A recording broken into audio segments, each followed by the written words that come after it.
Voilà, à nouveau, bonjour. On se retrouve donc sur l'émission L'Entretien. L'actualité politique très riche. Une fois encore, cette semaine, on en parlera à la loupe avec le professeur Gilles Espédi Goï, sociologue, démographe, politologue, maître de conférence, actuellement directeur adjoint de cabinet du ministère de la Communication et de la Poste. C'est la réouverture des frontières bénino-nigérianes, l'autre actualité de la semaine. La fin de la première phase de la tournée administrative du chef de l'État en est une autre, à décortiquer bien sûr avec ses implications, la présidentielle de 2021, l'opposition et ses actions. C'est bien de cela qu'il s'agit au cours de cette émission Entretien et Angèle Touboula. C'est exact, Théodule Ronsa, bonsoir, bonjour, pardon, et bonjour également à nos amis téléspectateurs, aux auditeurs de Océan FM. C'est toujours un plaisir pour nous de vous savoir très nombreux donc à l'écoute et devant vos postes pour l'entretien chaque dimanche. L'entretien aujourd'hui qui reçoit Gilles Goï, Théodule l'a dit, il est sociologue, démographe, politologue et directeur adjoint de cabinet du ministre de la Communication et de la Poste. Monsieur Goï, bonjour. Bonjour, madame. Merci donc d'avoir accepté notre invitation. Tout le plaisir est pour moi. Mais avec votre permission, je vais d'abord donner mon grand bonjour aux fidèles téléspectateurs de télé et à toute l'équipe de cette merveilleuse télévision qui fait du très bon travail. Merci à vous. Ce plateau est familier, c'est pour ça que je me sens parfaitement à l'aise. Et c'est avec ce large sourire que je vous manifeste toute ma joie d'être encore ici avec vous pour quelques minutes formidables, comme d'habitude. Et j'en suis parfaitement convaincu parce que nous avons toujours été en harmonie, en symbiose parfaite avec les échanges, puisque c'est de ça dont il s'agit. Je vous remercie, chers téléspectateurs.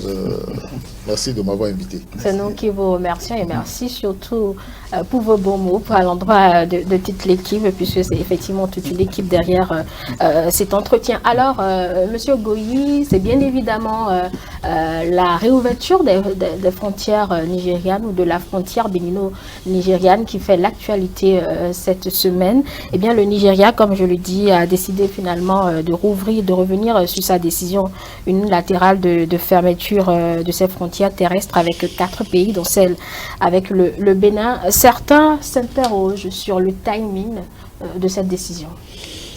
Merci infiniment, madame la journaliste. On ne peut que s'interroger à bon droit, simplement parce que l'espoir de cette réouverture date de la célèbre interview du président Patrice Talon à Jeux d'Afrique, je crois que c'était le 20 octobre 2020. Et j'imagine, n'eût été la pandémie du Covid-19, connaissant les succès répétés du président Patrice Talon, c'est sûr que ces frontières auraient pu être ouvertes depuis. Donc ça a juste été, à mon avis, un petit problème de timing qui est en train de se régler. Parce que, comme on le dit, tard vaut mieux que jamais. Non pas que ça soit tard pour le Bénin, parce que c'est très réjouissant, n'est-ce pas, pour les autres. Mais c'est très jouissif pour moi personnellement, simplement parce que je suis totalement fier de me rendre compte avec les bons patriotes, les gens de bonne foi, que cette situation de fermeture unilatérale des frontières depuis 16 mois, depuis 16 mois, a montré que mon pays, le Bénin, n'est plus le Bénin qu'il était. Donc je dis, cette situation a montré avec percutance que le Bénin n'est plus le Bénin qu'il était. Qu'est-ce que ça veut dire? Ça veut dire que mon pays, le Bénin, a montré la grande résilience de son économie et que, malgré le fait que beaucoup avaient parié l'effondrement de cette économie, le Bénin a tenu bon. Je me souviens encore, avec une certaine tristesse, qu'il y a même eu un activisme bizarre, un activisme politique bizarre, où des gens qui n'aiment même pas bienséants de nommer ici, se sont dirigés du côté du Nigeria, hein, pour aller saboter, hein, leur pays. Non pas qu'ils le soient, mais exactement comme des parias à leur propre pays. Parce que quand... C'était la situation, il n'y avait pas de preuve tangible. Oui, non, comment? On les a vus défiler. On les a entendus parler.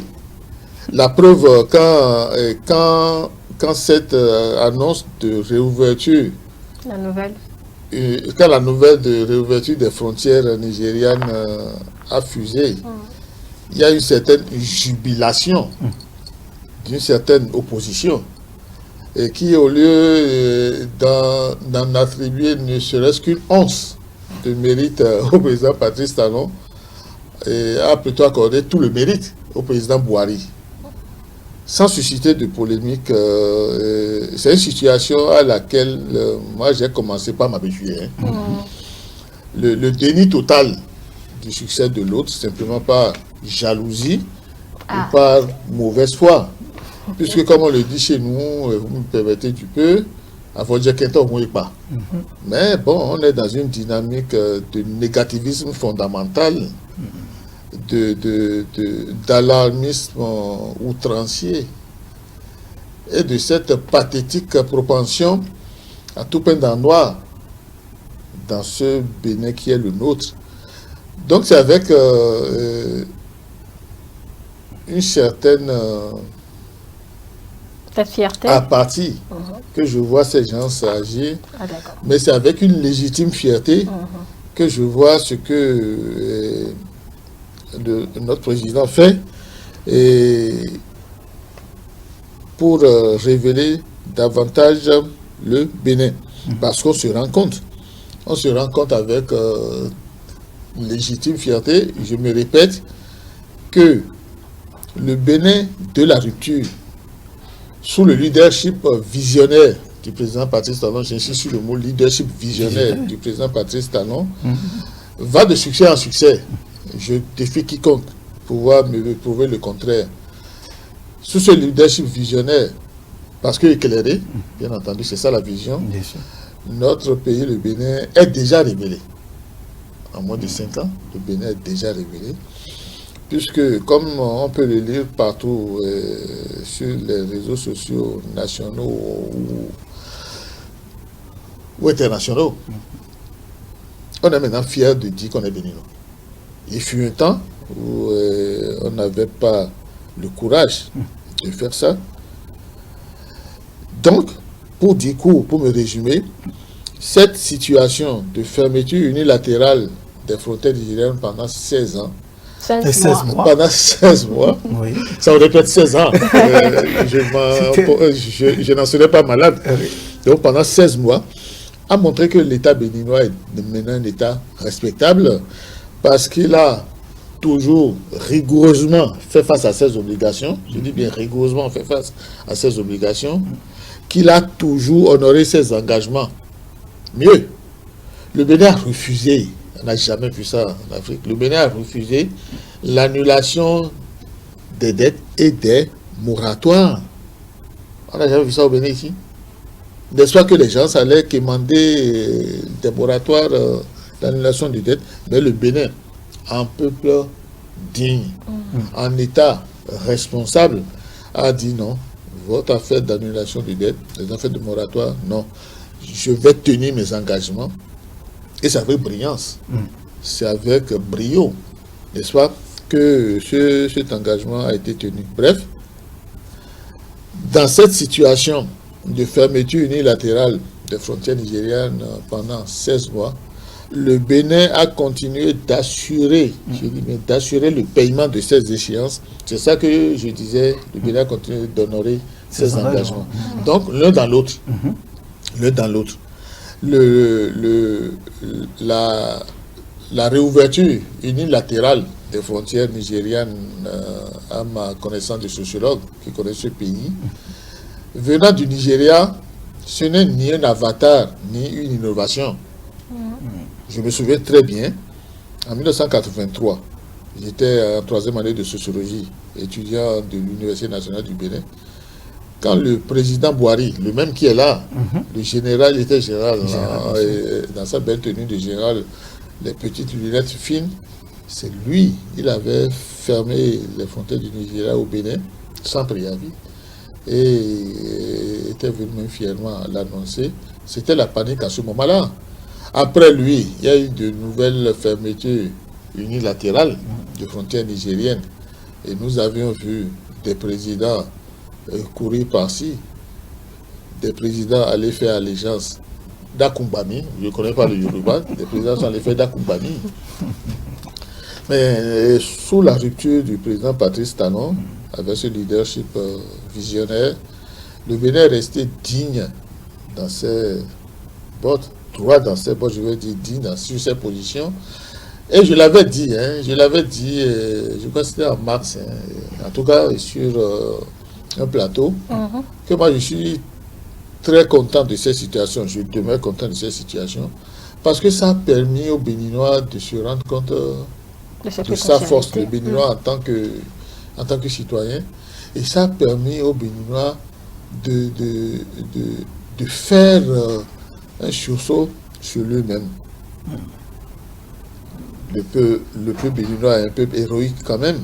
Très bien. C'est un pays qui n'a jamais souffert d'humiliation, qui n'a jamais pu supporter l'humiliation et surtout la méchanceté gratuite. Je ne veux pas qualifier ce qui s'est passé, mais quand on analyse bien les choses, ce n'est pas l'un de ça. Alors, l'un dans l'autre, les responsables politiques béninois avec à leur tête le président Patrice Talon, se sont saisis, ont empoigné la situation et ils ont été heureusement, c'est de façon merveilleuse que le peuple béninois a suivi ça. Il est bien entendu, il n'y a jamais un animisme parfait dans une société. Il y a des jérémiades à gauche et à droite. Il y a eu des plaintes par-ci, par-là, légitimes ou non, fondées ou exagérées. Parce que la situation avait été brutalement installée, et beaucoup de personnes n'ont pas pu prendre les dispositions nécessaires. Beaucoup de Béninois n'avaient pas pu ajuster leur comportement quotidien à la nouvelle situation. Donc, on peut comprendre qu'il y a eu des grincements dedans. Mais mis à part ça, moi je crois que cette situation de fermeture unilatérale des frontières pendant 16 mois, était une situation salvatrice parce qu'il a montré aux Béninois en général qu'à tout moment, tu dois rester vigilant, tu dois rester sur tes gardes et savoir que beaucoup plus que par le passé, tu ne peux que compter sur toi-même. Il n'est plus question de dire que sans le Nigeria, le Bénin ne peut pas vivre comme on l'a beaucoup chanté dans le temps.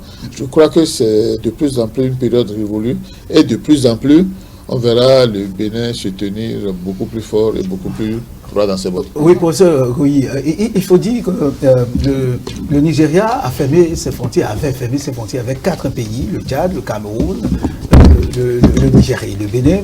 Et la raison avancée, c'est bien sûr limiter l'importation de la drogue, des armes légères sur son territoire national. Après tout ce temps, après 16 mois, qu'est-ce qui a véritablement changé, surtout avec cette fameuse affaire de terrorisme qui circule avec Boko Haram et autres? Qu'est-ce qui a changé, professeur Goyi? Moi, je ne suis que dans ma position de sociologue, de politologue. Politologue, oui. Et de directeur adjoint du cabinet du ministre de la Communication de la Poste. Je ne suis pas dans le secret des dieux. Encore que j'aurais bien voulu y être pour apporter beaucoup d'arguments. Mais ce que j'ai constaté, c'est que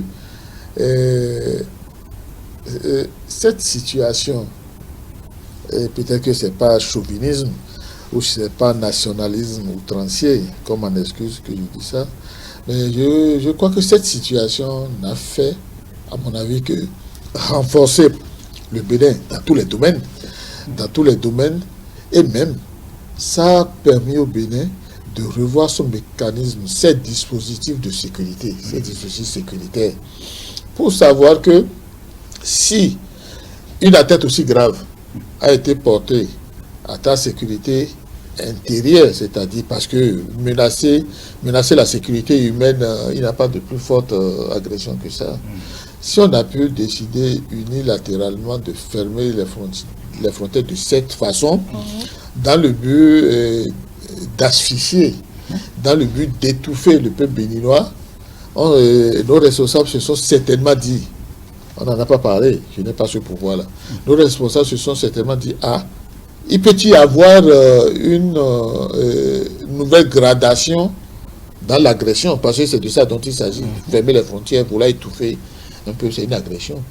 Donc, j'imagine que cette situation a eu l'effet positif de fortifier, de dynamiser le dispositif sécuritaire du Bénin dans le concert des nations.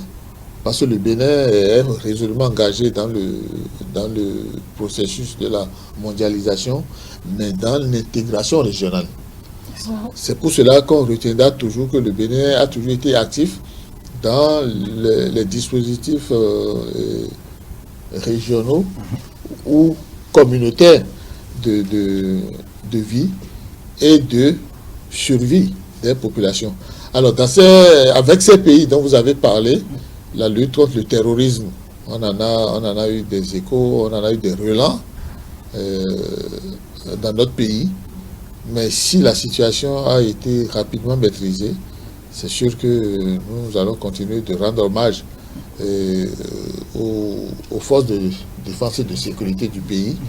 Toujours, je me répète, ça va faire des jaloux, mais toujours sous le leadership visionnaire du président Patrice Talon, comme j'ai toujours dit, parce que avec ce monsieur-là, avec ce président digne, dont tout Béninois normal devrait être fier, moi je continue de me dire que nous allons encore passer de très bons moments, de moments très agréables au cours des 5 prochaines années, parce que je fais partie de ceux qui l'invitent vigoureusement et vivement à faire son second mandat constitutionnel, parce que c'est un droit constitutionnel. Nous allons revenir.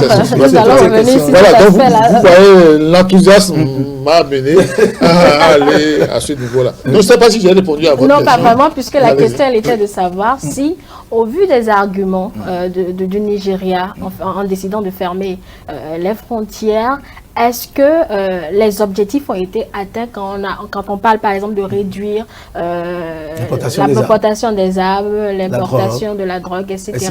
Est-ce que le Nigeria a pu s'affirmer sur ces plans-là quand on considère, comme Todi le disait, la nébuleuse qu'est Boko Haram?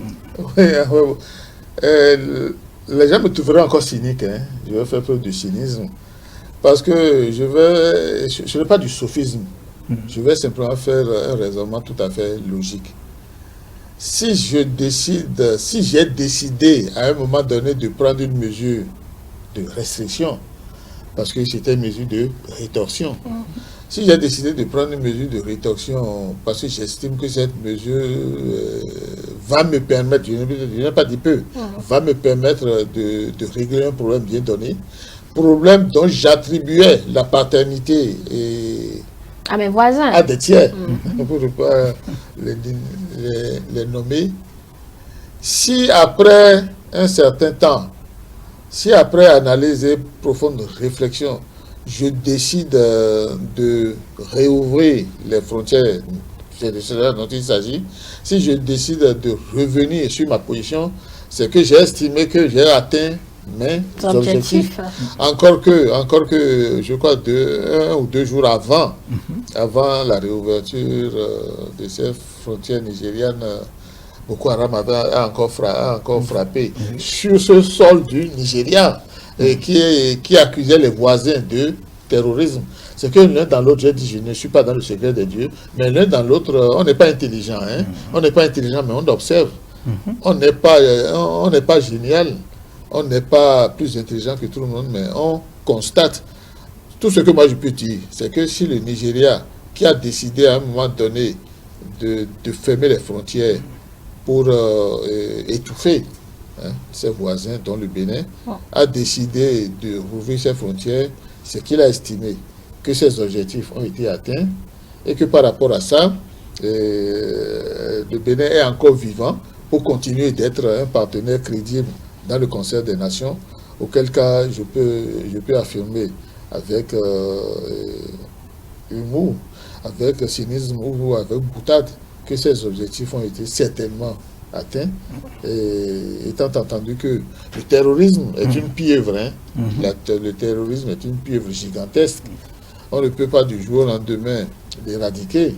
Ce n'est pas le Nigeria qui peut avoir cette prétention quand on sait que même les pays plus développés, les États-Unis, et c'est aux États-Unis par exemple, et en Angleterre et en France, vous savez, Charlie Hebdo, tout ça là, la lutte contre le terrorisme est un combat quotidien. Donc c'est un peu comme le mythe de Sisyphe, n'est-ce pas? C'est un combat journaliste, c'est un combat permanent. Et je crois que c'est parce que le Nigeria a estimé qu'il y a une certaine accalmie dans la situation. Peut-être s'est rendu compte que en fait c'est pas forcément de la sous-région que viennent voilà les exportations ou le trafic. Moi en tant que sociologue je comprends, quand vous êtes indisposé dans votre chambre, vous pensez toujours automatiquement que le désagrément est à côté. Vous avez tendance à faire de vos voisins, c'est-à-dire à faire de ceux qui vous entourent, à faire de votre environnement immédiat votre souffre-douleur. Votre souffre-douleur, c'est de cela dont il s'agit. On avait pensé inclure le Bénin dans ces souffre-douleurs. Et ce qui a été fait pendant 16 mois, c'est fait désormais. Moi, je crois qu'on doit désormais envisager la cohabitation. On doit envisager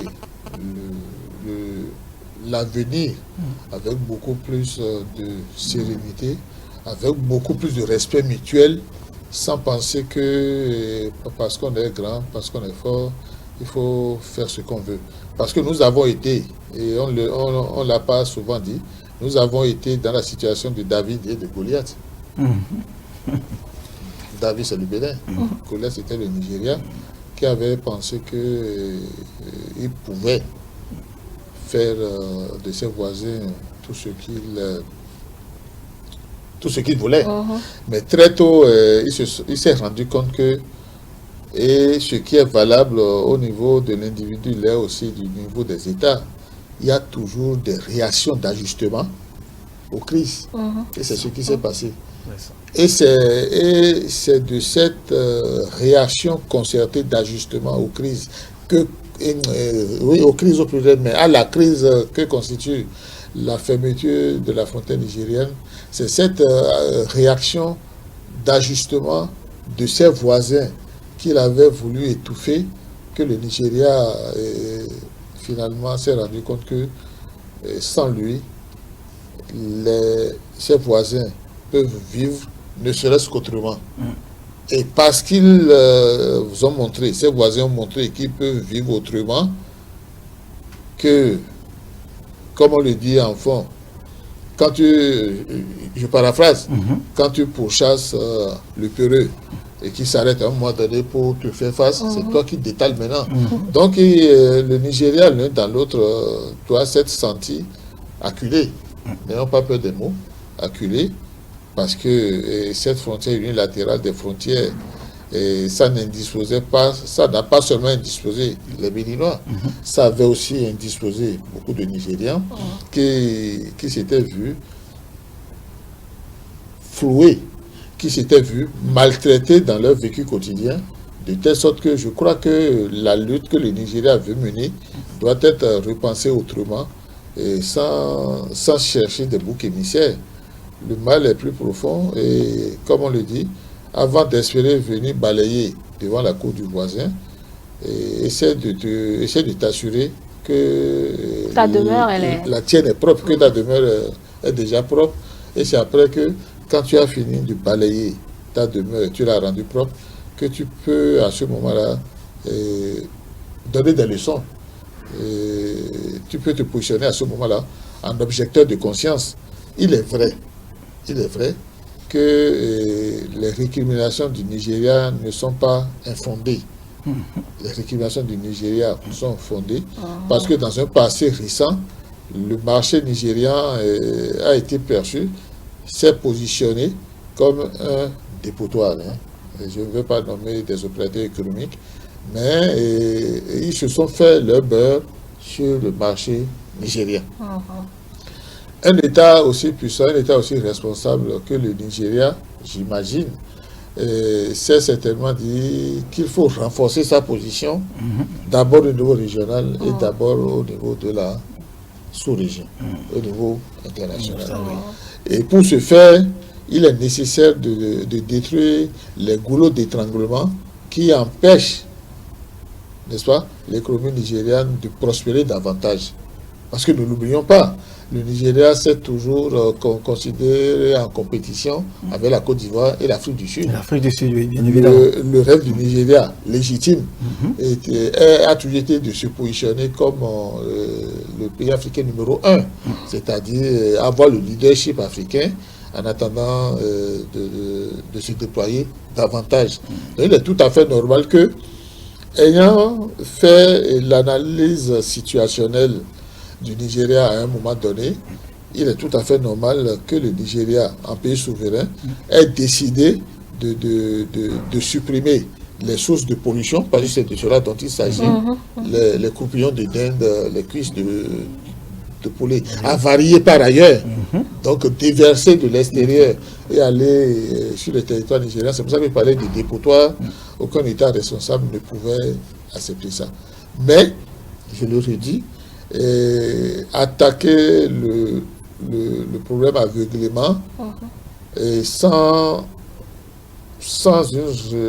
une étude prospective, sans une démarche prospective, c'est-à-dire la diachronie, la synchronie et la prospective, le mot est lâché, le dialogue, pour faire le point de la situation et dégager un consensus, ne pas dégager un consensus et agir unilatéralement. Parce qu'on est fort, je crois que ça va achoper. Et je continue de penser que le mot dialogue, c'est très bien. On doit avoir un dialogue constructif, donc un dialogue fructueux, pour ne pas donner l'impression d'être un objecteur de conscience. Et au vu de cette situation, M. Goï, est-ce que le Nigeria, politiquement, n'a pas aussi perdu, puisque c'est quand on parle d'intégration de la sous-région que cette puissance, ce géant, décide de tout fermer? C'est tout à fait exact, madame. Je vais simplement utiliser une allégorie. Et le papa ou bien la maman qui frappe son enfant ne fait pas seulement souffrir l'enfant. Je dis bien le papa ou la maman qui frappe son enfant ne fait pas seulement souffrir cet enfant-là. Le papa ou la maman, après avoir frappé l'enfant, sent aussi des douleurs. Bien évidemment. Il a les muscles endoloris. C'est une autoflagellation, plus ou moins. En fait, c'est l'effet boomerang. C'est l'effet boomerang. J'ai donné tout à l'heure l'exemple du peureux. Oui. Le poussager, parce que vous estimez fort, mais quand il s'arrête brutalement, il vous fait des boutons. Vous dites, hey, ça y est, quoi. C'est le retour de la manivelle. C'est exactement la situation du Nigeria, ça. À un moment donné, les gens sont pris la décision. Mais ça n'a pas tardé. Très rapidement, il a commencé par avoir des grognes intérieures. Il y a eu des mécontentements. Parce que ce n'était pas seulement les opérateurs économiques béninois qui profitaient de la manne que constituait. Donc c'était dans les deux sens. Trafic. La contrebande, c'est dans le sens parce que c'est dans les deux sens parce que quand on dit qu'il y a une situation, c'est qu'il y a au moins deux pôles. L'initiateur de la situation et le bénéficiaire de la situation. Vous avez sorti le mot l'informel. L'informel est tout aussi développé, est tout aussi densifié au Bénin qu'au Nigeria, sinon davantage. De telle sorte que la question qu'on pourrait se poser, c'est que est-ce que ce ne serait pas plutôt l'informel béninois qui profite plutôt de l'informel nigérien? Est-ce que la situation n'avait pas été... Est-ce que la situation n'a pas été créée de commun accord, la situation d'informalisation, n'est-ce pas, d'une certaine partie de l'économie ne relève pas d'un accord de principe, d'un accord de fonctionnement. Très bien. Mais ce qui fait que je finis, ce qui fait que le Nigeria a expérimenté encore une fois la résilience de l'économie béninoise, j'en suis fier. Et mon pays n'est plus le Bénin qu'il était. Et il s'est certainement rendu compte qu'il faut changer le fusil d'épaule, comme on le dit, et envisager un autre partenariat, puisque j'ai lu, j'ai suivi que la réouverture des frontières est conditionnée au respect de la lutte contre la contrebande. Et je ne vais pas parler de terrorisme parce que ce n'est pas le Bénin qui est initiateur du terrorisme. La lutte contre la contrebande,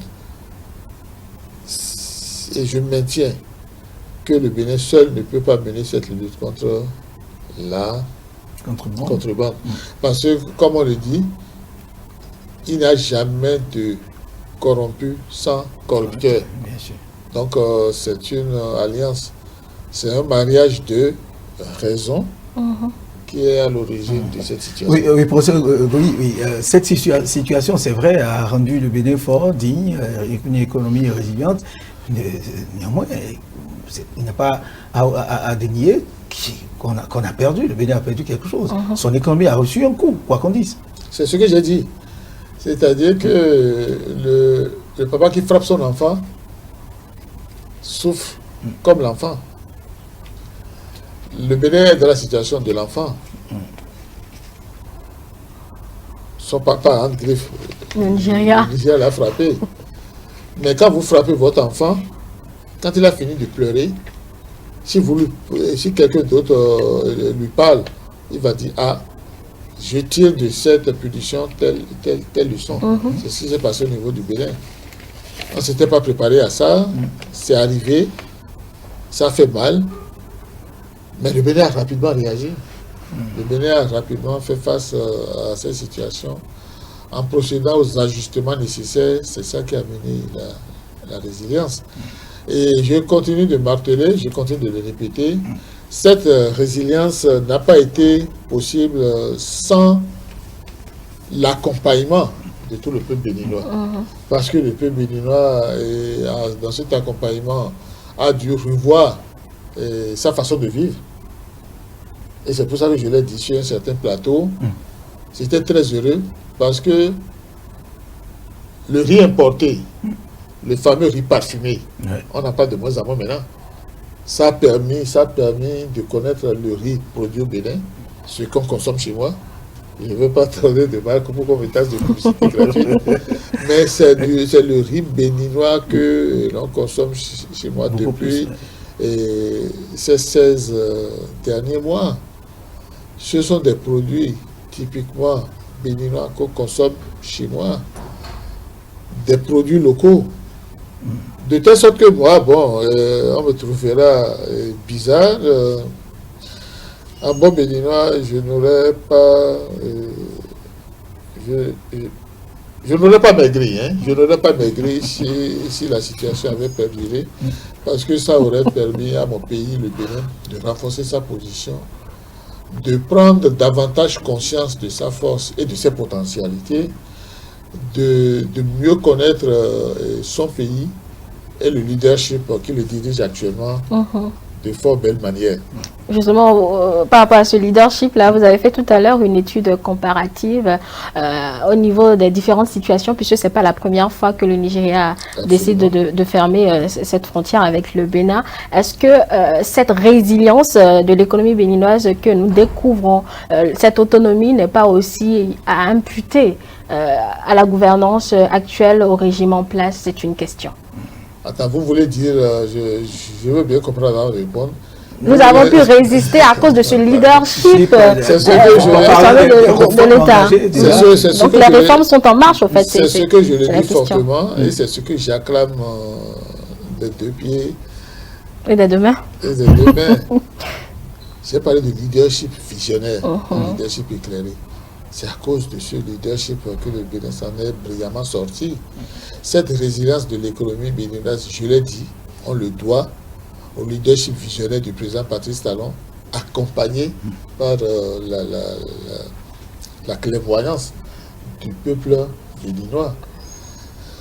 Et je vais peut-être étonner en disant que si ce leadership visionnaire, si ce leadership éclairé avait existé depuis plusieurs années, depuis plus de 5 ans, pour être plus précis, mon pays serait beaucoup plus loin qu'il ne l'est actuellement. Il est vrai qu'il va très loin maintenant, mais il aurait pu être beaucoup plus loin. Donc, l'un dans l'autre, c'est ce leadership qui est responsable de cette résilience de l'économie.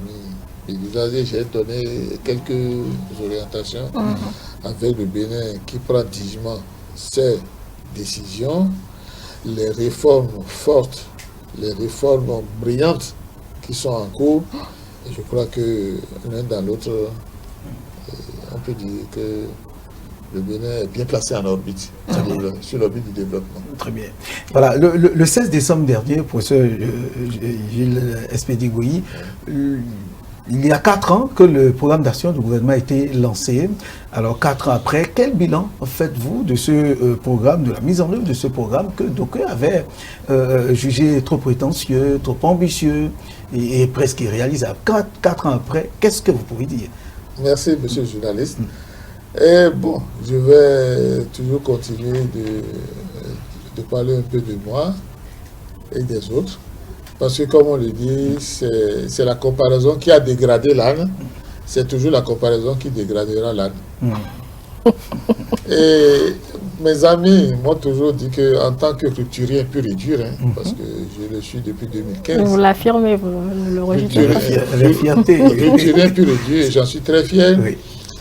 Moi, j'ai toujours bu du petit lait devant ce résultat. J'ai toujours dit, de façon péremptoire, que pour moi, c'est formidable. Pour moi, c'est simplement formidable. Et faire tout ce que nous avons vu, le président Patrice Talon, la gouvernance du président Patrice Talon, la rupture fait en moins de 5 ans, c'est tout simplement que c'est merveilleux. Et par rapport à ça, pour moi, les résultats sont simplement percutants, quand bien même ils continuent de se déployer dans le temps. Le Bénin a changé. Le Bénin a changé. Et si quelqu'un dit le contraire, c'est qu'il est de mauvaise foi. Parce que, comme je l'avais dit dans une parution passée, avec le leadership, avec la gouvernance du président Patrice Talon sous la rupture, même les aveugles ont vu, même les sourds ont entendu. De telle sorte qu'on ne peut pas, à bon droit, nier le succès éclatant des réformes engagées par le président Patrice Talon. Je dis bien que moi je suis rupturien pur et dur, mais quand bien même on ne serait pas rupturien, il suffit simplement d'être de bonne foi pour reconnaître ce que je dis. Ce que je dis, ce n'est pas du tout de l'exagération, mais c'est la réalité qui est là.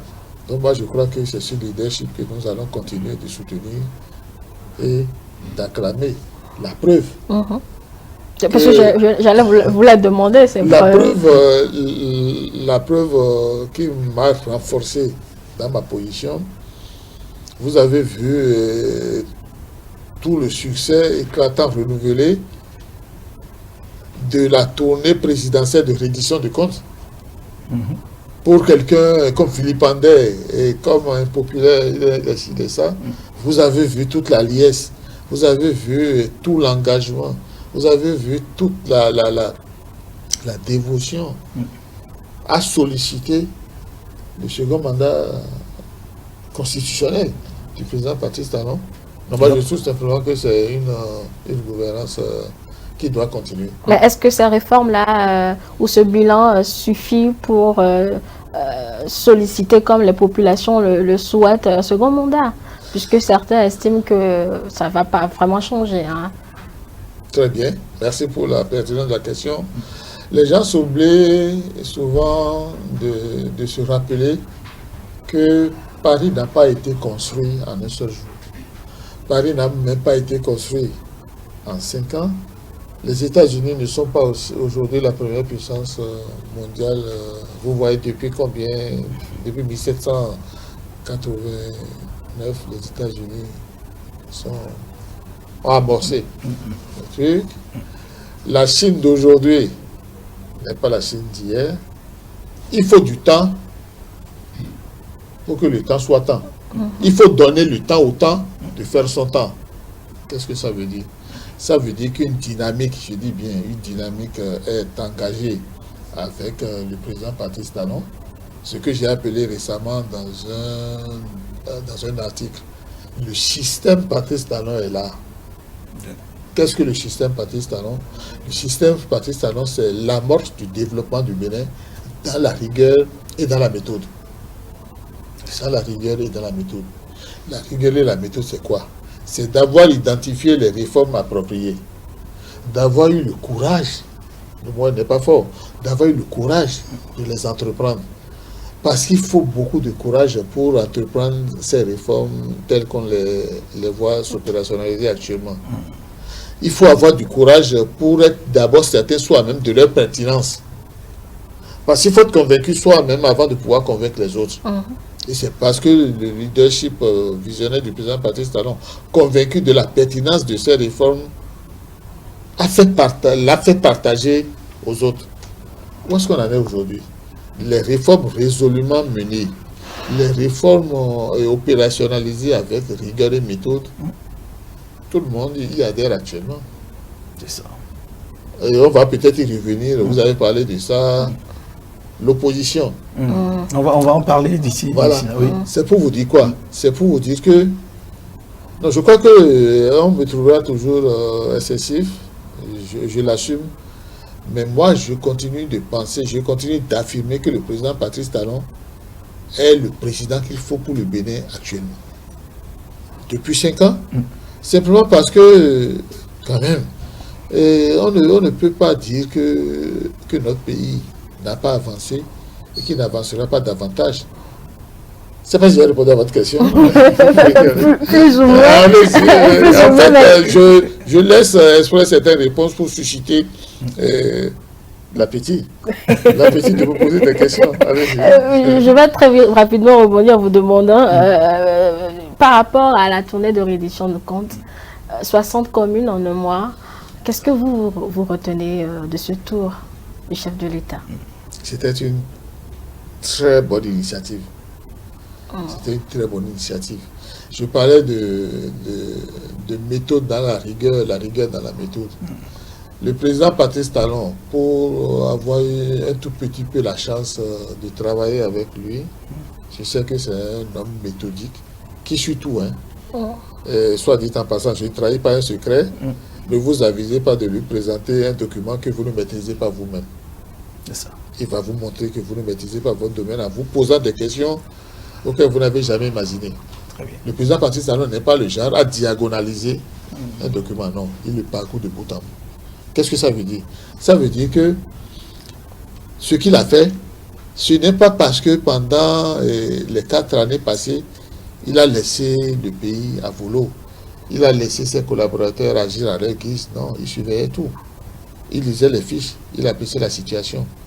Mais il est allé non seulement constater la réalité de ce qu'on lui a dit, mais il est allé jauger la satisfaction des communautés béninoises pour avoir leurs aspirations du moment, leurs aspirations instantanées. C'est simplement ce qu'il a fait. Mais qu'est-ce qui a fait qu'il n'est pas descendu sur aucun chantier? On l'a vu, président, sur aucun chantier. Rien que des contacts, des échanges avec la population, les élus locaux, les maires et têtes couronnées. Très bien. Et ne l'oublions jamais, la rupture, c'est faire les choses autrement. Faire les choses autrement. Si le président Patrice Talon avait commencé par parcourir Monts-et-Vallées, par gambader sur des chantiers, pas manger des beignets à gauche et à droite, broyer des galettes par-ci, on aurait dit voilà, et c'est le populisme d'un passé récent qui est apparu, parce qu'il ne revient pas à un président de la République d'aller voir par exemple si le coton pousse bien. Il ne revient pas, comme on l'a vu dans un passé pas trop lointain, un président de la République voir si le bitume a été bien tassé. Le président Patrice Talon n'est pas dans cette dynamique-là. La dynamique du président Patrice Talon, c'est, et vous l'avez remarqué, c'est de faire confiance à ses collaborateurs et d'envoyer ses, je veux dire espions, ses agents vérificateurs sur le terrain. Vous m'avez dit qu'il y a ci, il y a ça, et qu'on a fait ci, on a fait ça.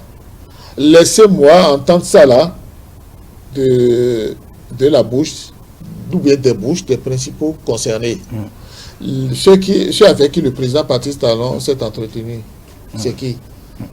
Ce sont de dignes et légitimes représentants du peuple. Je ne parle pas des députés, au lieu de dire des communautés béninoises. Ce sont ces gens-là qui ont parlé et il s'est conforté dans ce qu'il savait déjà, mais il a appris davantage de ces communautés-là. Je ne sais pas si vous avez suivi de bout en bout, moi je l'ai fait, et dans les 60 communes, il a fait une stupéfiante déclaration à Ouida. Chez lui, je vais dire, le Bénin c'est chez lui, mais à Ouida plus particulièrement, les gens avaient voulu tellement magnifier ce qu'il a fait à Ouida qu'il a dit non. En parlant comme ça, vous me donnez l'impression que tout est parfait à Ouida, mais non.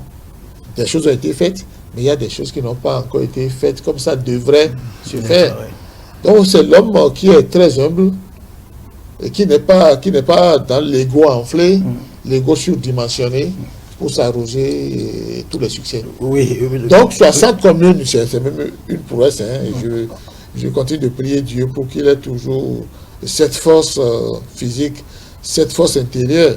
60 communes en si peu de temps, ce n'est pas donné à n'importe qui. Sans hélicoptère, je précise. Et ce qui est formidable, ce qui est remarquable, c'est sur les routes cabossées que nous prenons tous, ou que nous en prenons tous. Voilà, ou bitumées, cabossées ou bitumées. Donc il est allé vivre les réalités quotidiennes de sa population, du peuple béninois. Les routes cabossées, ce sont les routes qui n'ont pas encore bénéficié du brillant projet asphaltage et qui en bénéficieront certainement. Les routes bitumées d'agréable fréquentation, parce que quand vous êtes passé sur certains pavés, d'un pavé récent, avec les joues tremblantes et les dents serrées, et que vous continuez immédiatement sur les routes bitumées du projet asphaltage, vous dites que vraiment, si le paradis existe là. Non, mais le paradis disparaît, le paradis est déjà là. Donc je crois que l'un dans l'autre, le paradis que le président Patrice Talon et la rupture, et à laquelle j'adhère totalement, si cette tendance se maintient, et elle va se maintenir, le Bénin sera vraiment, je ne veux pas donner notre pays, le Bénin sera vraiment plus agréable à vivre. Et je bois déjà du petit lait, je suis conforté par rapport à ça. Très bien, professeur. Mais au cours de la tournée, en octobre 2020, le président avait choisi d'être impopulaire. Mais la tournée, on a vu cet engouement que ça a suscité au sein de la population. N'est-ce pas là une occasion de lui faire bomber le torse, de faire gonfler la bloc? Comme vous l'avez remarqué, le président Patrice ne s'est même pas gonflé le nez. Il ne s'est pas gonflé le nez, ça ne lui est pas monté du tout à la tête. Parce qu'il faut apporter une petite nuance à sa formule lapidaire, à sa sentence de « j'ai choisi d'être impopulaire ». Qu'est-ce que ça veut dire au fond? J'ai choisi d'être impopulaire, ça veut aussi dire que j'ai choisi d'avoir le courage de transformer. J'ai choisi d'avoir le courage de transformer. Parce que... Ce sont les explications d'un politologue ou d'un sociologue. Parce que venir du jour au lendemain bousculer les habitudes, vous savez que les habitudes sont séculaires. Les habitudes procèdent du structurel attitudinal. Venir bousculer les habitudes, venir demander aux gens de changer leur façon de faire, Ce n'est pas du tout agréable. Hein. Si votre garçon, il a l'habitude de dormir, de faire sa grasse matinée, il se réveille peut-être à 8 heures ou à 7 heures s'il doit aller en retard à l'école, et que vous prenez des dispositions pour le réveiller à 6 heures, au début, il ne sera pas du tout content de vous. Mais si vous maintenez la pression, si vous insistez, il va prendre le pli et vous remercier demain. C'est ça, prendre le risque d'être impopulaire. Le président Patrice Talon a eu le courage d'entreprendre, a eu le courage de vouloir changer les choses. Les choses ont commencé par changer. Les gens ont rapidement vu que j'ai choisi d'être impopulaire. Ça veut dire que vous allez me trouver populaire à terme quand vous aurez compris et que, le sens des réformes, etc. Et que vous aurez commencé par bénéficier des fruits de ces réformes-là. C'est la compréhension que moi j'en ai. Et puisqu'on parle de cette tournée, il y a l'avis, je vais dire, du chef de l'État par rapport au système éducatif qui a plus ou moins fait grincer des dents dans le rang de vos collègues ou bien dans le rang des enseignants, vos collègues, puisque vous êtes aussi enseignants. Est-ce que vous partagez ce communiqué des syndicats? Non, bon. Disons que j'ai été syndicaliste dans un passé récent, mais pas un syndicaliste aveugle. Je vais jeter un coup d'œil positif aux jeunes syndicalistes actuels. Syndicalisme aveugle, braillard, c'est pas ça, non. J'ai toujours fait du syndicalisme objectif, positif. Non. Et j'ai même écrit sur ça, hein, ce que le président Patrice Talon a dit. Ce n'est pas faux. C'est pour cela que je n'ai pas apprécié aveuglément ce communiqué de l'intersyndical. Non, c'est que en tant qu'universitaire, en tant qu'intellectuel, nous devons avoir l'humilité de dépasser le sens commun. Nous devons avoir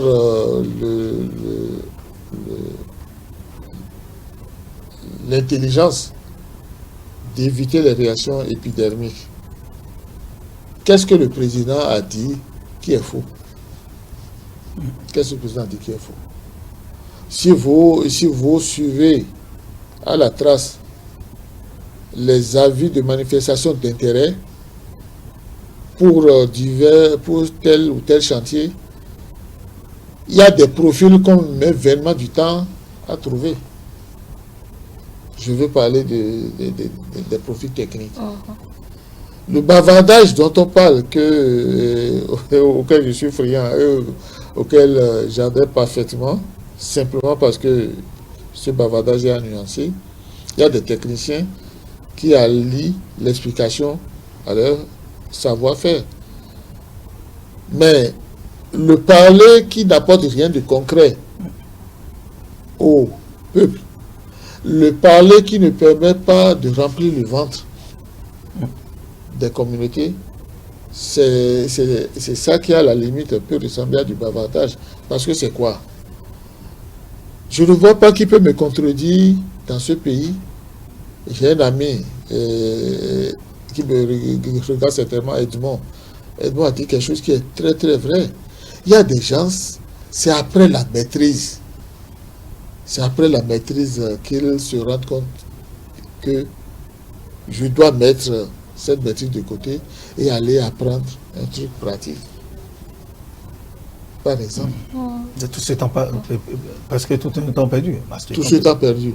Donc le président Patrice Talon et sa gouvernance a fait le diagnostic qu'il faut rendre les gens autonomes dès après la formation, sans qu'ils soient obligés, avec de gros diplômes, de déposer 1000 demandes à gauche et à droite sans aucune certitude d'être appelé pour un emploi. D'où cette stratégie du gouvernement de révéler ou d'investir dans le secteur de la formation technique et professionnelle. Et je trouve que c'est ce qui est formidable avec ce monsieur-là. Je parle du président Patrice Talon. Quand le président Patrice Talon dit, il fait. Ça, tout le monde peut le dire. Mais ce qui est formidable, c'est que il fait parfois des choses avant de dire. Et c'est ça, et c'est moi qui le dis. Il fait des choses avant de le dire. Il fait les choses avant de les annoncer.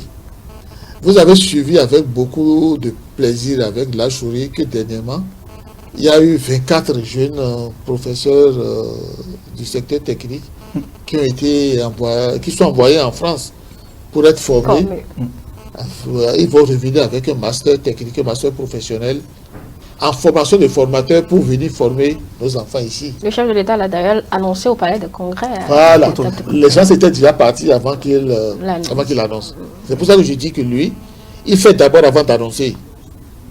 Il n'annonce pas sans faire. Donc quand il annonce, il fait ou c'est déjà fait. Qu'est-ce que ça veut dire? Ça veut dire que dans un proche avenir, la transmission du savoir-faire va révolutionner la façon, va créer un changement de paradigme et que les gens ne pensent pas que c'est pour rien que sous le leadership du président Patrice Talon, les lycées techniques ont été multipliés. Je vais vous surprendre en disant par exemple que on n'a pas souvent rendu tout l'honneur nécessaire. On n'a pas souvent reconnu tout le mérite du lycée Koulibaly qui est notre lycée Koulibaly qui est là, qui était lycée technique FM Koulibaly, qui est devenu complexe polytechnique Koulibaly, là où j'ai fait mon premier emploi en 1985 en tant qu'engagé dans la fonction publique. J'étais professeur de français philosophie, complexe polytechnique Koulibaly, qui est devenu lycée technique Koulibaly. On n'a pas souvent rendu suffisamment hommage à ce creuset du savoir et du savoir-faire. Les produits de ce lycée, je peux dire que ce sont eux qui ont bâti, qui ont contribué à bâtir le Bénin dans lequel nous vivons actuellement. Les architectes, les chefs de chantier, les géomètres, tous ceux qui sont dans les tous BTP. Ceux qui sont là, tous ceux qui sont dans les BTP, surtout dans l'informel. L'électricien, je lui fais un coucau par Satoguina et Jérôme, mes électriciens. Ces deux jeunes gens qui ne sont pas fonctionnaires de l'État ont fait le lycée Koulibaly. Et ils se débrouillent bien dans la vie, ils ont réussi leur vie. Si ce creuset de formation n'avait pas existé, on imagine très mal la situation, on n'imagine pas la situation dans laquelle on serait aujourd'hui. Aujourd'hui, quelle est la situation? Quand vous parlez avec ces ouvriers, ils se lamentent aussi, ils se plaignent parfois de n'avoir pas d'apprentis. Parce que les jeunes ne s'intéressent pas. Les jeunes ne s'intéressent pas à ça parce qu'on ne les a pas intéressés à ça. On ne les a pas intéressés à ça. Il fut un temps où, quand on demandait à un jeune élève quel métier tu vas faire demain, il va te dire douanier. Il va te dire transitaire. Encore que être transitaire, c'est une spécialité. Mais c'est le côté argent seul qu'on voit. Mais le préalable, suer avant d'avoir l'argent, on n'aime pas ça. C'est ça que j'appelle changement de paradigme. Amener les jeunes désormais à adopter des secteurs pratiques, à apprendre des métiers pourvoyeurs de denrées financières, des métiers pratiques. Donc, pour revenir à ce qu'on a dit, moi je trouve que le mot bavardage du président, les gens sont mal compris. Ça, c'est pour ça qu'ils ont mal réagi à plusieurs endroits. Moi, ça ne m'a pas du tout choqué. Parce que, peut-être que les gens vont dire oui, c'est parce que toi, en plus d'être sociologue et anthropologue, tu es statisticien démographe. Parce que ça aussi, je suis ingénieur statisticien démographe de très haut niveau. Ah oui. Beaucoup ne le savent pas. C'est pour ça que je mets à juste titre. Je ne veux pas pour me vanter. J'ai formé une génération de démographes. C'est pour ça que je mets sociologue, démographe et politologue. Pour montrer, et vous l'avez vu sur ma carte, j'ai toujours mis docteur, ingénieur. Ça veut dire que je ne suis pas un docteur bavard. Je suis un docteur pratique qui sait de quoi il parle et que c'est par rapport à ça que moi, la déclaration du président ne m'a pas du tout gêné. Et elle ne me gênera pas. D'accord. Monsieur Goyi, puisqu'on parle de cette tournée, vous l'avez dit, la tournée a suscité une liesse populaire, la population qui réclame donc un second mandat, mais sur le terrain, on a comme l'impression que c'est l'opposition qui domine un peu actuellement. Pendant ce temps, il y a des déclarations de candidature, on en a enregistré par exemple celle de monsieur Dessous Emmanuel récemment. On a comme l'impression que peut-être cette mouvance qui doit travailler à répondre à cet appel de la population est au repos ou bien fait une pause.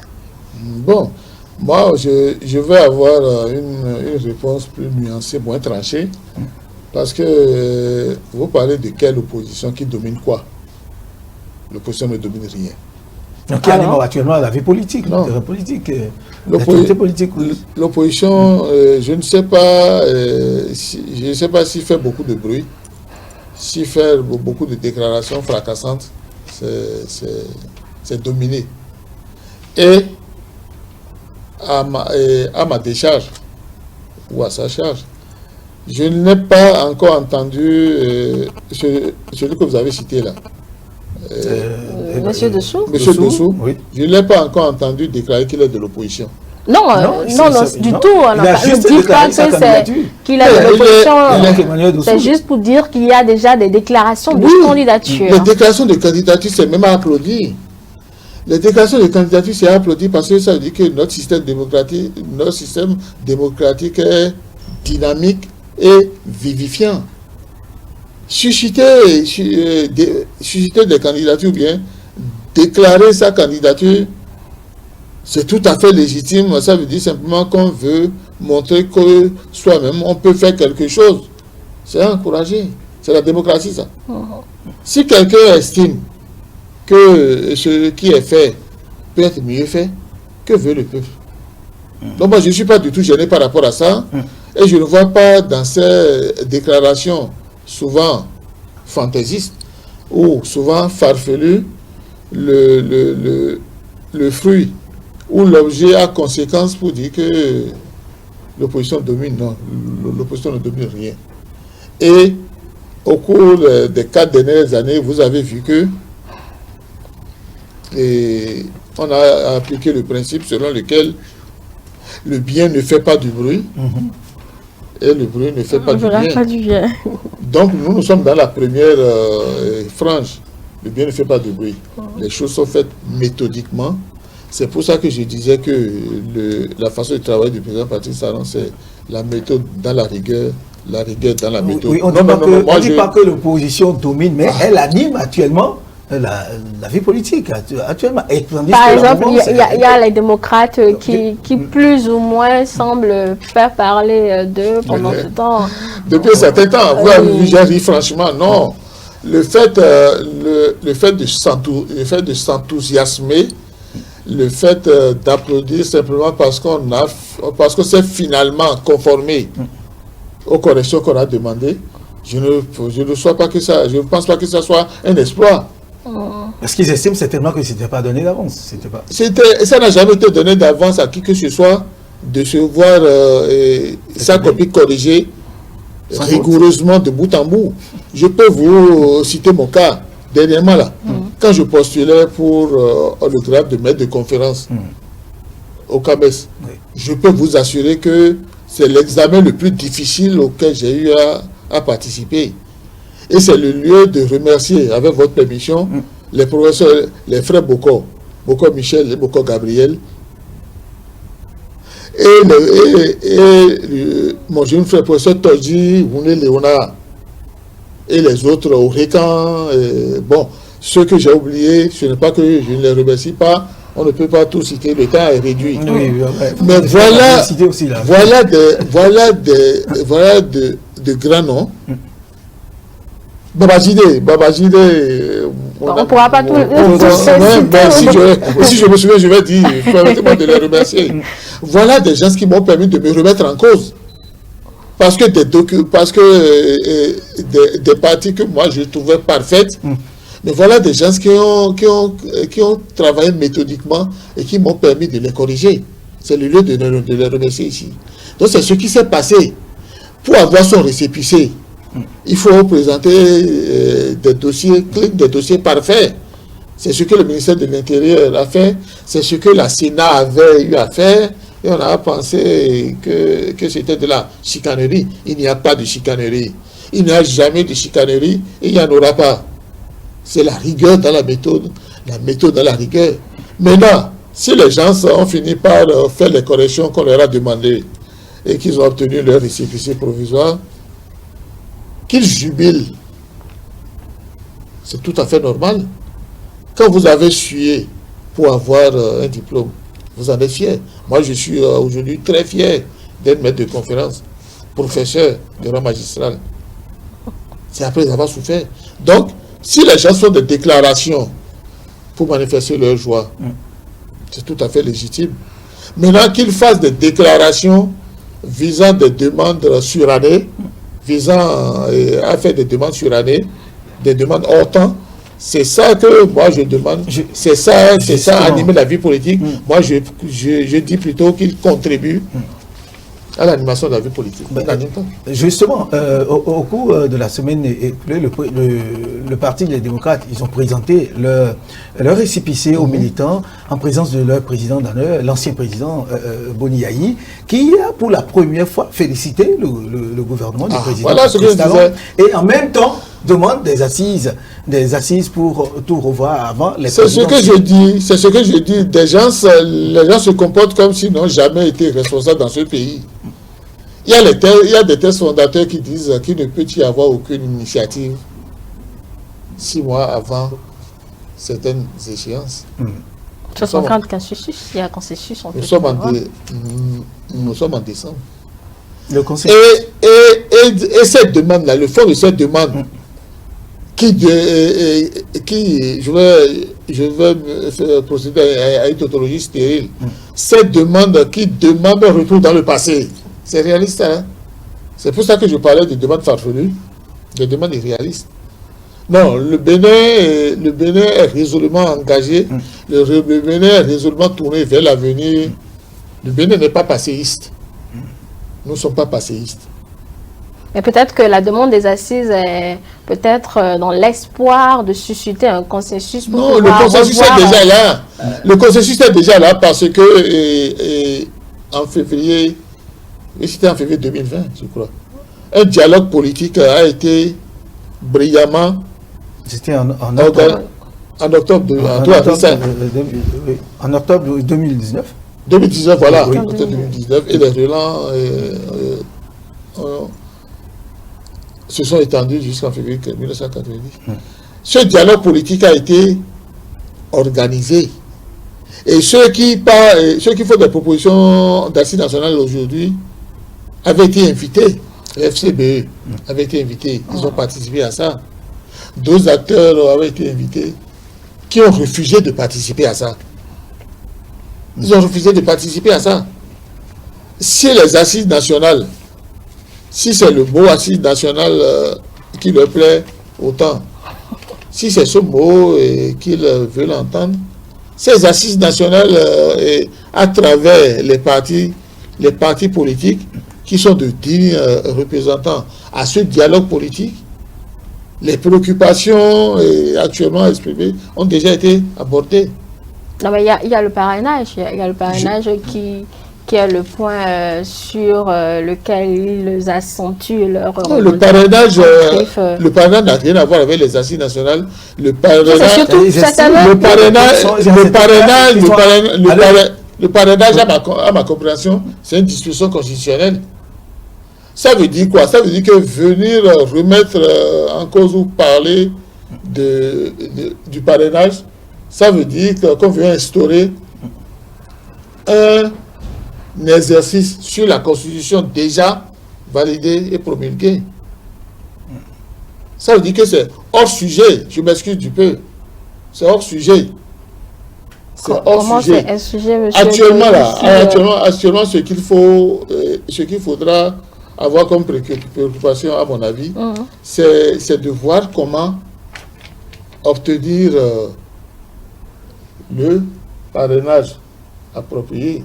C'est de voir comment convaincre de sa crédibilité pour se voir parrainer.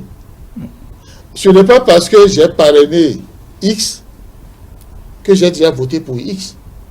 Si je vous trouve crédible, M. Moussa, si je vous trouve, Moussa, M. Moussa, si je vous trouve beau garçon crédible pour être président de la République, je dis, bon, toi, je crois que tu peux être candidat à l'élection présidentielle. Je vais te donner mon aval pour poser ta candidature. Ça ne veut pas dire que je soutiens ta candidature. Ça ne veut pas dire que je vais voter pour toi. Je te permets, je te donne l'occasion d'avancer dans ton rêve politique. C'est tout simplement ça. Donc le parrainage n'est pas en cause ici. Le parrainage n'est pas un frein. Ils estiment que si, hein, puisque... Le parrainage, c'est plutôt un outil d'aide à la crédibilisation de sa candidature. Parce qu'on a vu dans ce pays des candidatures farfelues. On a vu des candidats se présenter avec des sacs de jute contenant leur dossier. Vous voulez qu'on revienne à ça? Non, je crois que le Bénin a tourné résolument dos à ce passé peu glorieux. Le Bénin veut avancer et il avance déjà. Donc, toute demande n'allant pas dans le sens de l'évolution, à mon avis, rame à contre-courant et doit rapidement être balayée comme une gêne à l'évolution. Donc cette demande n'a pas raison d'être, on ne devait pas la formuler. Hein. Non, je crois que quand on est sérieux, on ne peut pas faire cette demande-là. C'est ce que moi je crois. Parce que moi, si je m'estime sérieux, je ne vais pas faire cette demande-là. D'accord. Et puis... je sais que je vais me faire de nouveaux ennemis. Ou bien je sais que je vais renforcer la position de mes ennemis actuels. Mais j'assume parfaitement. Et si on parle de parrainage aujourd'hui, c'est une disposition qui a été introduite dans la Constitution quand elle a été révisée. Et cette Constitution révisée qui a fait objet de beaucoup de décisions de la Cour africaine des droits de l'homme et des peuples, M. Goï. Vous avez vu ma réaction de dépit. Non, cette chose-là, que vous appelez Cour africaine, n'est pas une référence. Hein. Non, ce n'est pas une référence. C'est quand même une Cour africaine des droits de l'homme et du peuple. Les institutions ne valent que les hommes qui les animent. Et moi, vous jetez de l'opprobre sur cette institution, c'est ça? Pardon? C'est de l'opprobre que vous jetez sur l'institution? Non, ce n'est pas de l'opprobre. Vous doutez de sa crédibilité? J'apprécie objectivement. Vous avez vu les sorties de cette cour-là. La cour est respectable, mais les gens qui l'animent actuellement, je ne sais pas, ce fameux avocat VI, vous avez lu. Non, moi j'ai bien apprécié l'argumentaire du professeur Victor Tokpanou, que je salue au passage. Il a tout dit. Il a tout dit. Non, l'argent ne peut pas continuer de tout régenter. Il est vrai que certaines personnes sont facilement aveuglées par l'argent quand dans certains de ces dimensionnements, il est jeté sur la table. On peut faire n'importe quoi. On peut dire n'importe quoi, on peut justifier n'importe quoi. C'est ce manque d'objectivité qui est gênant. Sinon, moi, je crois que je ne me suis pas du tout ému par les sorties de cette cour-là. Et ça ne va pas nous empêcher d'avancer. Est-ce que ce n'est pas aussi cette cour qui réconforte l'opposition dans sa position? Non, cette cour amie de l'opposition lui permet simplement de contribuer à l'animation de la vie politique. C'est de bonne guerre. C'est de bonne guerre. Si cette cour peut donner à certains l'impression d'être quelque chose, bon vent. D'accord. Monsieur Goï, Théodule Roussa, nous allons passer à une autre actualité. Oui, bien sûr. L'actualité, il s'agit des affaires domaniales dans la commune d'Abomey-Calavi, où on a vu plusieurs personnalités qui ont eu la liberté, en tout cas, qui sont présumées, accusées par rapport aux affaires domaniales aujourd'hui. Est-ce que vous pouvez dire fièrement, c'est peu que la justice est impartiale et qu'il faut faire les choses autrement? Surtout quand on considère le bord politique de certaines de ces personnalités comme Georges Bada, qui a, je vais dire, de la mouvance. En fait, vous avez vu mon large sourire. Hein. Pourquoi j'ai souri aussi, franchement? c'est parce que je m'en souviens comme si c'était hier. C'est sur ce même plateau que j'ai formulé le souhait que s'il y avait possibilité de créer une criette du foncier, vous pouvez vérifier vos archives, s'il pouvait y avoir criette du foncier, que nous allons applaudir parce que ce qui se passait à Roumain-Calavive, ça dépassait l'entendement. C'est simplement génial ce qui s'est passé. Ça veut dire quoi? Ça veut dire que, comme pour les concours au Bénin, la mafia foncière, c'est tolérance zéro. Depuis 2016. Ça veut dire quoi? Ça veut dire que la justice va frapper, va jouer parfaitement son rôle, avoir la main dure pour empêcher ces situations-là. On n'a jamais vu ça dans ce pays. On verra davantage pour montrer que l'impunité des élus, l'impunité des responsables, c'est fini ça. Donc, cette affaire de 39 hectares sur laquelle la justice a commencé par statuer, peut-être qu'il peut y avoir de nouveaux rebondissements, je ne sais pas. Mais moi, j'ai applaudi et c'est vraiment très bien. Ça veut simplement traduire la rigueur et la transparence dans le fonctionnement des institutions, puisque, comme vous l'avez remarqué, l'exécutif n'est jamais intervenu. Depuis 2016, l'exécutif laisse les choses laisse la justice faire son travail. C'est pour cela que moi, j'ai toujours souri avec amertume quand on dit que notre justice est une justice à géométrie variable. C'est faux. Notre justice, moi, je suis très fier de notre justice qui est impartiale, qui joue bien son rôle. Donc, cette affaire de gestion foncière est davantage maîtrisée. Je dis davantage maîtrisée parce qu'elle sera encore perfectionnée. Et si vous allez à Calavive aujourd'hui, et ça a rapidement fait école, vous verrez beaucoup de plaques bleues, réserve administrative. Le jeune maire de Calavive, Angelo Avandino, que je suis de très près, il fait du très bon travail. Et je crois que sous son impulsion, le conseil communal d'Abomey-Calavive sera révolutionnaire parce qu'il a eu la bonne idée de mettre sur pied un comité de travail, un comité d'experts en développement local et institutionnel, et que je suis de très près. Il m'avait invité pour que je vienne participer à ça. J'ai délégué une personne tout à fait responsable pour faire le travail. Je suis ça de loin. Parce que quand même, à mon âge maintenant, avec ma motricité très limitée, je peux pas monter les escaliers. Vous avez remarqué, je peux monter les escaliers facilement, donc il faut me soutenir. Non. De plus en plus, je reste en retrait pour voir les jeunes bien formés, faire leurs preuves.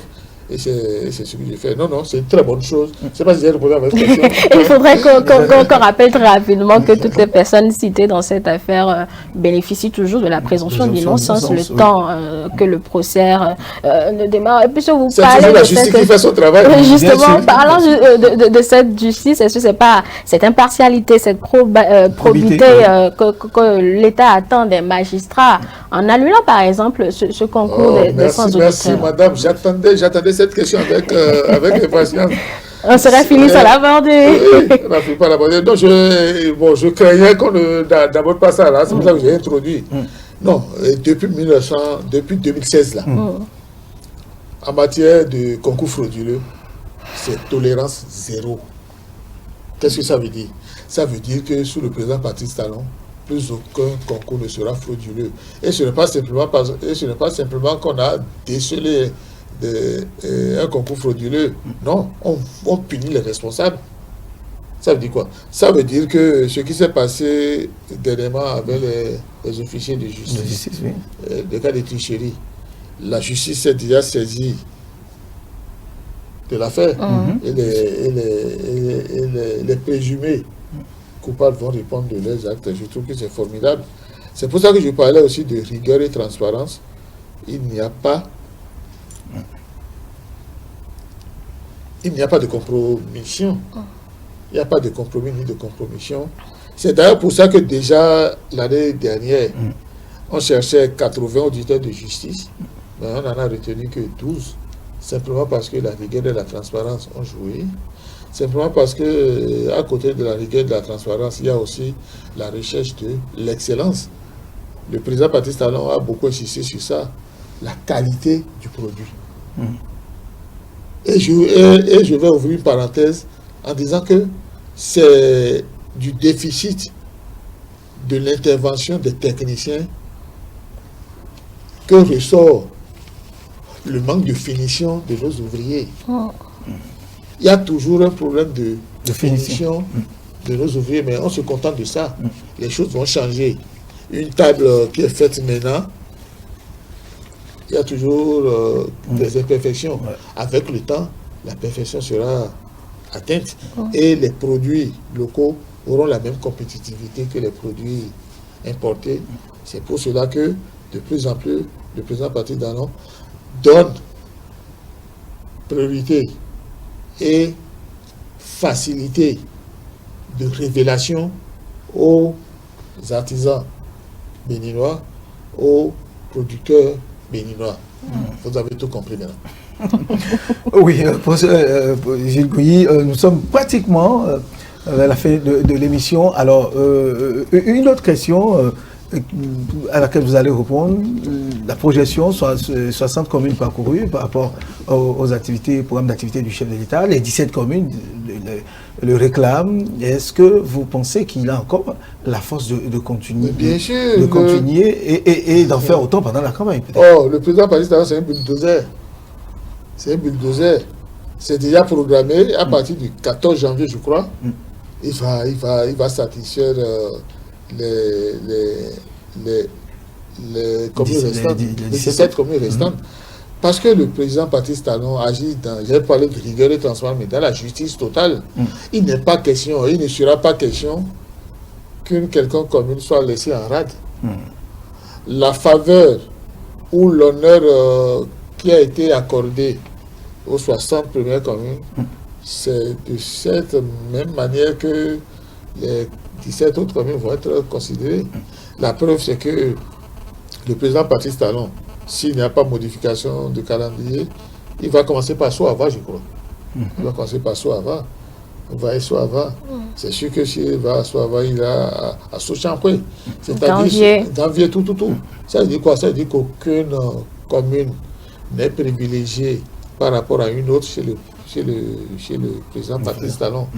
Les 17 communes vont être visitées.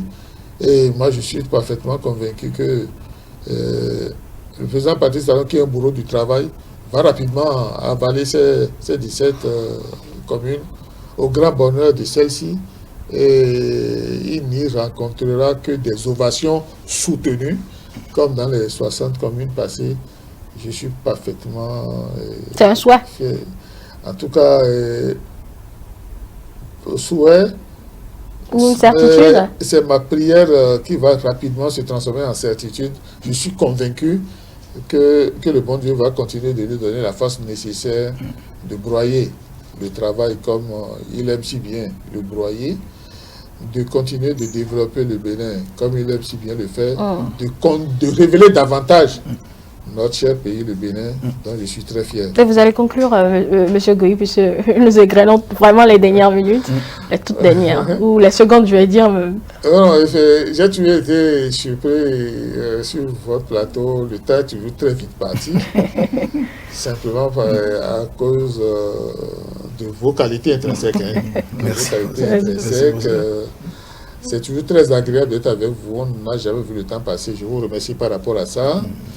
Et je vais simplement continuer de vous remercier de m'avoir donné l'opportunité de faire encore entendre ma voix, n'en déplaise à mes contempteurs. Mais cette voix qui souhaite la continuité, bien sûr. Cette voix, n'est-ce pas? Cette voix qui sollicite vigoureusement et qui va continuer de la solliciter, la continuité. Et la continuité du président Patrice Talon dans la révélation de mon cher pays. J'ai parcouru beaucoup de pays avant d'avoir la motricité très limitée maintenant. J'ai toujours été très fier, même dans le creux des vagues, d'affirmer que je suis béninois. Je vais davantage l'affirmer parce que je suis très fier de mon président, Je suis très fier de la rupture sous le leadership visionnaire du président Patrice Talon. Je vous remercie vraiment. C'est nous qui vous remercions, Monsieur Gilles Goyi.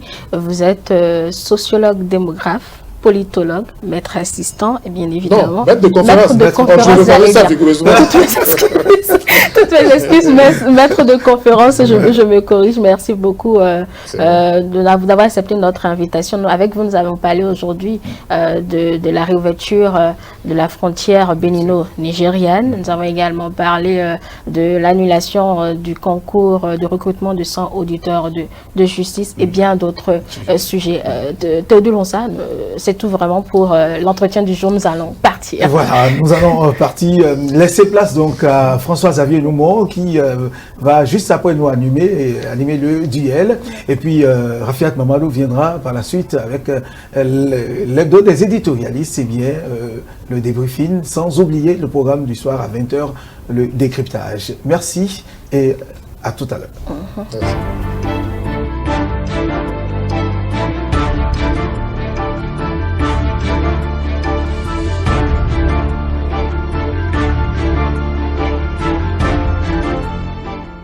C'est quand il a été...